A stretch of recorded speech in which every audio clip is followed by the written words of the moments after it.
हाँ तो मित्रों, प्रेरणा की दूसरी सीरीज में हम आज अजीम प्रेम जी की बताई हुई कुछ चीज़ों के बारे में जानेंगे।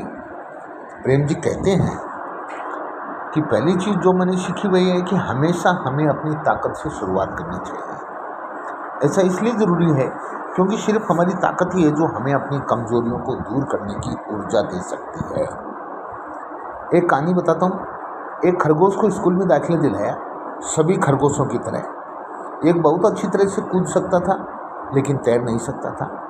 साल के अंत में खरगोश को कूदने में ज़्यादा अंक मिले लेकिन तैराकी में वह असफल रहा। उसके माता पिता परेशान थे। उन्होंने कहा, कूदने के बारे में भूल जाओ, तुम इसमें वैसे भी अच्छे हो, तैराकी पर ध्यान लगाओ। उन्होंने खरगोश के लिए तैराकी की ट्यूशन तक लगा दी। फिर पता है क्या हुआ? खरगोश कूदना ही भूल गया। इससे हमें क्या सबक मिलता है कि बच्चे की नैसर्गिक प्रतिभा को पहचानें। आज के पेरेंट्स ज़बरदस्ती उसको डॉक्टर बना देना चाहते हैं, कलेक्टर बना देना चाहते हैं, बीटेक करवा देना चाहते हैं, मैकेनिकल इंजीनियर बना देना चाहते हैं, चाहे भले ही उसकी रुचि है वो चित्रकला में हो, उसकी तरफ कोई ध्यान नहीं देता है। तो मैं पेरेंट्स से भी ये कहूँगा कि उन बच्चों को अपनी रुचि के अकॉर्डिंग करने दो। दूसरी सीख मुझे मिली, कमाया हुआ पैसा यूं ही मिले हुए पैसे से कहीं ज़्यादा मूल्य रखता है।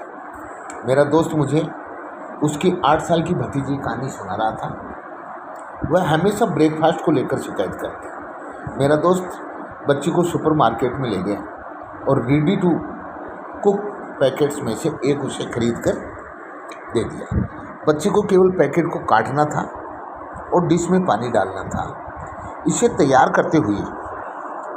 करने के लिए 2 मिनट माइक्रोवेव में रखना था।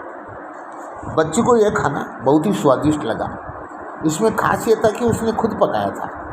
हम केवल उसी की कीमत समझते हैं जो हमारे पास है और जिसे पाने के लिए हमने संघर्ष किया है। तीसरी बात जो मैंने सीखी है वह यह है कि कोई भी व्यक्ति हर प्रयास में सफलता नहीं प्राप्त कर सकता है। जीतने का आनंद लेना चाहिए लेकिन सफलता को कभी अपने सिर पर नहीं चढ़ने देना चाहिए।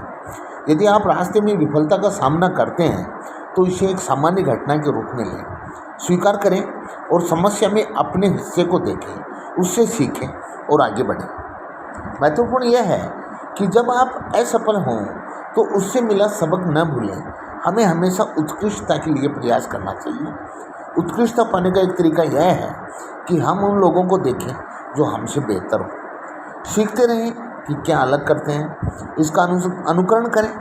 याद रखें, उत्कृष्टता बाहर से नहीं आ सकती है, हमें भीतर से ही महसूस करना होता है। एक जुनून बन जाना चाहिए। इसमें केवल हमारा मन ही नहीं बल्कि हमारा दिल और आत्मा भी शामिल होना चाहिए। उत्कृष्टता एक आदत है। प्रेम जी कहते हैं कि मुझे कविता की पंक्तियाँ याद आती हैं जो कहती हैं कि आपकी पहुँच हमेशा आपकी समझ से अधिक होनी चाहिए। वह धरती पर स्वर्ग समान है।